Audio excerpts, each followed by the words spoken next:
wanted to touch on a few things, you know, some inspirations for me that hopefully help inspire you guys. Obviously, I talked about, you know, my inspiration growing up and being fearless and just wanting to wear whatever I want and being able to do that. And, you know, when I was younger, obviously, we didn't have cool brands like ELOQUII or any of the fashion brands right now. And I had to, you know, be really creative and make a lot of my clothes and kind of come up with looks and just, you know, pull stuff. I remember I used to like go into like my grandfather's closet and like pull his Dickies out because I wanted to be cool like Gwen Stefani, and I wanted to wear Dickies and, you know, a cool little name belt and some Doc Martens and, you know, things like that that I look back on, and now I'm like, okay, now I can make cool clothes for young girls that want to go to school. They want to, you know, they want to be cool. They want to dress how they want, and they want to express themselves. And I think that's a huge part of the learning curve as well, is being able to express yourself. That's how you really get good at what you do. And, you know, for me, anytime that I do makeup, fashion is a huge part of the looks that I create, all the beauty looks that I create. You know, usually when I do makeup on myself or any of my clients, I always need to know, okay, what is my client wearing? What am I gonna wear? Then I can really understand what beauty look I can create. So fashion is really like the root of me as a person. So I'm just so happy that I got to create this line with ELOQUII and really express myself and, you know, have all of these wonderful women on this panel, and they shared their stories, and hopefully it inspired some of you guys today. And now I wanna hear from you guys. We have questions, right? Where are the question peeps at? Oh, I see a hand. Oh, I see another hand. Who's going around to is it Bridget? Bridget works at ELOQUII too. She's been running around all day. Woo woo. She is a powerhouse, and she helped this happen. Yes. Literally, start to finish. All right, they're gonna get the question. Oh, there we go. Here's the mic. Here it comes.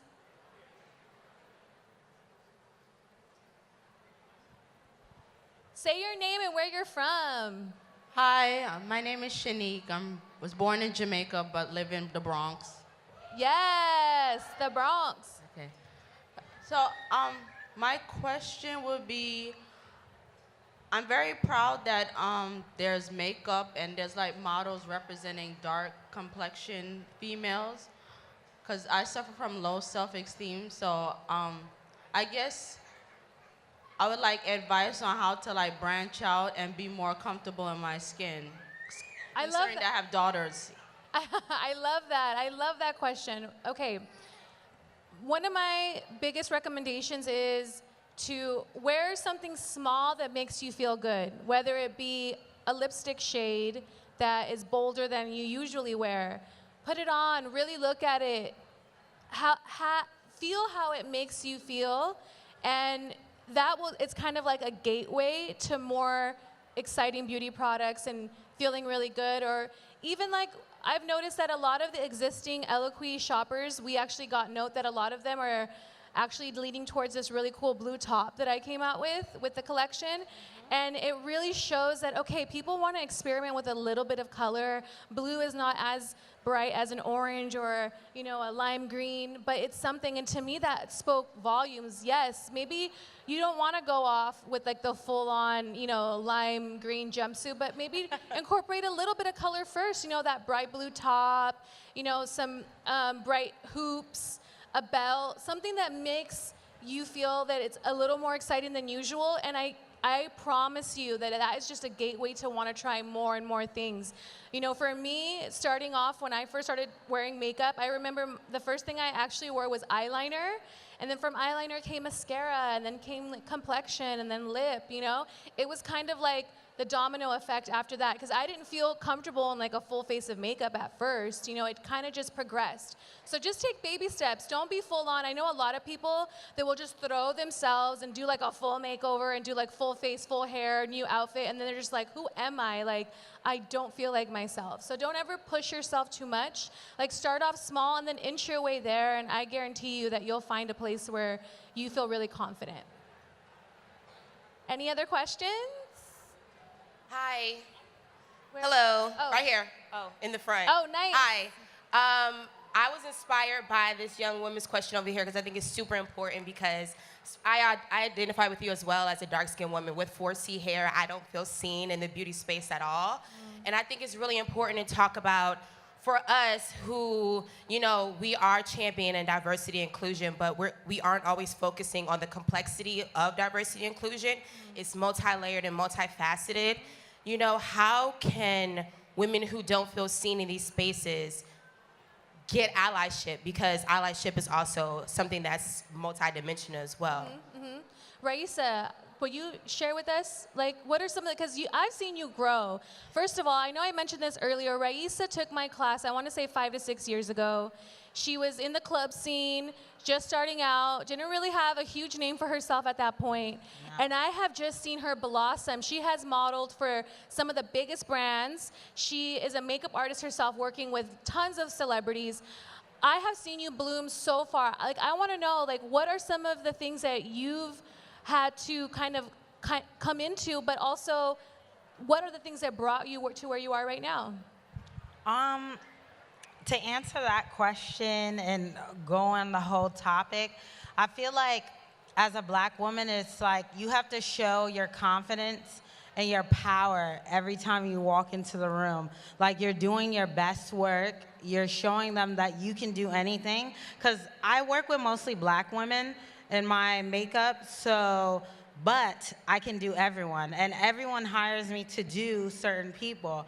And so I feel like when I come with that type of strength, you never become cocky. You always be yourself, be comfortable, and just really put out the work that you want people to see and people that represents you. And I feel like all the work that I do resonates with me as a Black woman and what I stand for in the industry. And even if it's not on a Black woman or whatever, the work I do is powerful enough to transform the energy in the room and just change someone's opinion about who I am, how I look, yes, or whatever. And it's important. Like, being Black to me is a major thing, especially in the industry, where I feel like they don't too much bring that out. Like, they don't really. To me, is just like, we're here, but there's so many talented Black makeup artists in the industry that are doing their thing, and they're not seen. So it's important for me to be powerful in what I express and what I put online and about myself and my work and my modeling and stuff. So that's how it resonates with me as a Black woman. And I think that's the reason why you are who you are and why you're here, is because, like you said, you work really hard. You put 120% into what you do. And when people see that, it's undeniable that it's talent and that it's unmatched, and they can't get that with anyone else. So that's, I think, the exact reason why, you know, you are who you are. Thank you. Thank you. Yeah. Do we have time for one more question? Yes? Good evening. Ooh, hello. Who's that? Hi, I'm Benny Love. Okay. What I want to know, since the industry has changed, the digital has allowed a lot of independent beauty people to now get exposure. What do you see happening in the next 5 years? Can you repeat that one more time? I was just hypnotized by your voice. Same. Agree.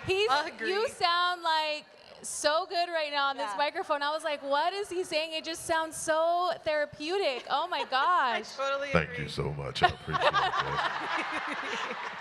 Is this an intro to like a love song or something? Okay. Right? Oh, Sookie, don't start it now, right? Amazing. Okay, sorry, one more time. No problem. The industry has changed, Yeah. and as with the digital age, Yeah. it has allowed individuals, you know, independent beauty people to get into the industry. Yes. What do you see happening over the next 5 years, since the landscape has changed and allowed more individuals who are creative to be able to have exposure? I honestly see it blooming even more. You know, I think that digitally, what's going on right now is spectacular. Like, we have seen so many talented people that we would have never been able to see if it wasn't for the internet and for social media, and, you know, just being able to recognize people with talent that's undeniable, and being able to embrace that in the industry is just something that's so huge, and I don't think it's ever going to go away. Obviously, I can't tell the future, but I can only hope that it gets bigger and better, and if anything, it's just making our industry stronger, because with better people on the fronts of makeup and hair and styling and fashion, you're only going to get the best of everything. So that means that everyone will be able to access the best makeup and hair and styling. I see high school girls now that have the most perfect makeup. When I was growing up, we did not have perfect makeup. Our makeup was not cute because we didn't really have, you know, people to look, you know, people to watch a YouTube channel and to say, oh, this is how I put on my brows. Oh, I'm not supposed to shave my eyebrows off and draw them with a black pencil. You know what I mean? Like, now we have people that are actually sharing amazing beauty advice and really helping, you know, the next generation. So, you know, the beauty industry is getting bigger and better because of that. People are able to access fashionable clothing because of that, and actually, you know, their styles are blooming because of it. So it's just, you know, an amazing thing that I hope will only get stronger and better, and we can just, you know, be able to see more talented artists, you know, come out of it. I love that. I totally agree with you. I'm so excited to see where 5 years from now, where we'll be. Yes. And I'm hoping that the discussion isn't about how much more inclusion and diversity we need, how it's just, it is what it is. Right. It's a part of our everyday life, and we're all together, and there is no difference in each one of us. I love that. Thank you, guys. Thank you so much. Thank you. Thank you.